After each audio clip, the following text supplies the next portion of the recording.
राज्याचे माजी गृहमंत्री अनिल देशमुख यांच्या घरासह 10 मालमत्तांवर सीबीआयकडून छापेमारी करण्यात आली आहे। इतकंच नव्हे तर सीबीआयकडून आता अनिल देशमुख यांच्या विरोधात गुन्हा दाखल करण्यात आला आहे आणि आता असं म्हटलं जातंय की हा गुन्हा जो दाखल होणार होता त्याची जी कल्पना होती, त्याचा जो अंदाज होता तो राष्ट्रवादीला आणि शिवसेनेला होता आणि म्हणूनच अगदी 2 दिवसांपूर्वी राज्याचे उपमुख्यमंत्री आणि राष्ट्रवादीचे नेते अजित पवार, राष्ट्रवादीचे नेते आणि राज्याचे विद्यमान गृहमंत्री दिलीप वळसे पाटील आणि पोलीस महासंचालक जे आहेत संजय पांडे, या तिघांनीही मुख्यमंत्री उद्धव ठाकरे यांची भेट घेतली होती।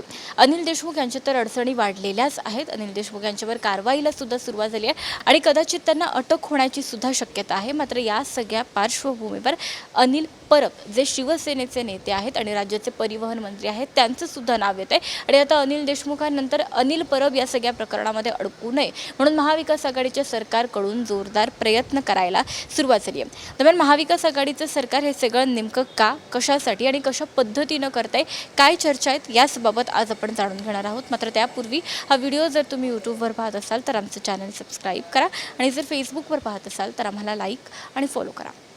तर राज्याचे माजी गृहमंत्री अनिल देशमुख यांच्यावर मुंबईचे माजी पोलीस आयुक्त परमबीर सिंग यांनी 100 कोटीच्या खंडणी वसुलीचे आरोप केले आणि त्यानंतर अनिल देशमुख यांच्या अडचणीमध्ये वाढ झाली। परमबीर सिंग यांनी अनिल देशमुखांवर केलेल्या या आरोपांची सुद्धा चौकशी होणार आहे आणि ही जी चौकशी होणार आहे ती पोलीस महासंचालक संजय पांडे यांच्याकडून होणार आहे। दुसरीकडे सीबीआयचा जर आपण मुद्दा पाहिला तर अनिल देशमुख हे सीबीआयच्या या चौकशीमध्ये, या सगळ्या कारवाईमध्ये चांगलेच अडकलेले आहेत आणि त्यामुळे आता अनिल परब हे सुद्धा यात अडकू नये अशी सध्या महाविकास आघाडीचे जे प्रयत्न आहेत ते राहतील। कारण की सचिन वाझे यांनी न्यायालयामध्ये सादर केलेल्या आपल्या पत्रामध्ये जो एक खुलासा केला आहे त्यामध्ये अनिल परब यांचं नाव या संपूर्ण प्रकरणामध्ये आलेलं आहे आणि अनिल देशमुखांनंतर आता अनिल परब यामध्ये अडकू नयेत यासाठी महाविकास आघाडीचं सरकार प्रयत्नशील आहे। आणि दुसरीकडे परमबीर सिंग यांनी अनिल देशमुखांवर जे आरोप केले त्यावर तातडीनं कारवाई सुरू करण्याचा सध्या प्रयत्न महाविकास आघाडीचा आहे। त्यामुळे अनिल परब यांना वाचवण्यासाठी कुठेतरी परमबीर सिंग यांची तडक चौकशी सुरू करायची आणि दुसरीकडे अनिल देशमुखांवर जी कारवाई होते ती कारवाई कशा पद्धतीनं सूडबुद्धीची आहे याबाबतची वातावरण निर्मिती राज्यामध्ये करायची असा एकंदर जो विचार आहे तो सध्या महाविकास आघाडीच्या नेत्यांचा आणि मंत्र्यांचा दिसतोय। एक मंत्री जो आहे तो अत्यंत मोठ्या अडचणीत सापडला आणि यापूर्वी आणखी मंत्रीसुद्धा, आणि त्यामुळे आता पुन्हा एकदा अनिल परब यांच्यावर ही वेळ येऊ नये यासाठी महाविकास आघाडी सरकार सध्या हे प्रयत्न करते। मात्र या सगळ्या प्रकरणामुळे अनिल परब यांच्या अडचणी वाढणार असं का म्हटलं जातंय? सचिन वाझे यांनी त्यांच्या पत्रामध्ये नेमका काय खुलासा केलाय पाहू। वाझेंकडून अनिल परब यांच्यावर सुद्धा गंभीर आरोप करण्यात आले आहेत। निलंबित सहाय्यक पोलीस निरीक्षक सचिन वाझे यांनी थेट परिवहन मंत्री अनिल परब यांनी मुंबई महापालिकेतून ठेकेदारांकडून पैसे गोळा करण्यास सांगितल्याचा आरोप केला। त्याचप्रमाणे तत्कालीन गृहमंत्री अनिल देशमुख यांनीही 2 कोटी रुपयांची खंडणी मागितल्याचा जबाब त्यांनी न्यायदंडाधिकाऱ्यांना दिलाय। त्यासोबत मुंबई महापालिकेतील वादग्रस्त 50 कंत्राटदारांकडून प्रत्येकी 2 कोटी रुपये गोळा करण्याचं काम अनिल परब यांनी केलं असा सुद्धा अत्यंत गंभीर आरोप सचिन वाझे यांनी केला। तर अनिल परबांवर गंभीर आरोप करणारं जे पत्र आहे ते सचिन वाझे यांनी स्वतः लिहून न्यायालयामध्ये सादर केलं आणि अशा पद्धतीचा खुलासा किंवा आरोप केलाय। पण त्यानंतर अनिल परब यांनी तातडीनं पत्रकार परिषद घेतली होती आणि आपलं स्पष्टीकरण दिलं होतं, ज्यामध्ये अनिल परब असं म्हणाले होते की मी बाळासाहेबांची आणि माझ्या मुलीची अशी दोघांचीही शपथ घेऊन सांगतो की मी असं काहीही केलेलं नाही आहे आणि मी असं करणार नाही, मी सच्चा शिवसैनिक आहे। तर अनिल परब यांच्या या स्पष्टीकरणानंतर भाजपकडून सुद्धा त्यावर टीका झाली होती की अशा शब्दा घेऊन कोणीही सुटत नाही।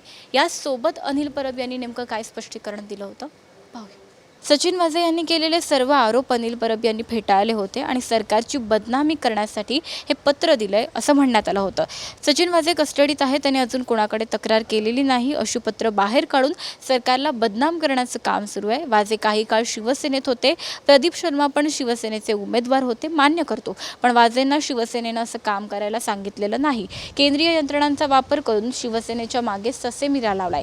बदनामीचा हा लेटर बॉम्ब काढून आम्हाला काहीही होणार नाही, मला चौकशीला बोलवा, मी दोषी असेन तर मला माझे पक्षप्रमुख फासावर लटकवतील, मी पूर्णपणे कायदेशीर लढाई लढण्याच्या तयारीत आहे, अशा धमक्यांना मी घाबरत नाही, मला टार्गेट करून मुख्यमंत्र्यांना टार्गेट करण्याचा हा प्रयत्न आहे असं प्रत्युत्तर अनिल परब यांनी दिलं। तर आपल्या प्रत्युत्तरामध्ये कुठेतरी हा मुख्यमंत्री उद्धव ठाकरे यांना टार्गेट करण्याचा प्रयत्न असं सांगत आपण चौकशीला सामोरं जायला तयार असल्याचं अनिल परब यांनी सांगितलं. मात्र दुसरीकडे आता अनिल परब यांच्याच अडचणीत वाढ होऊ नये यासाठी महाविकास आघाडीचं सरकार प्रयत्नशील आहे.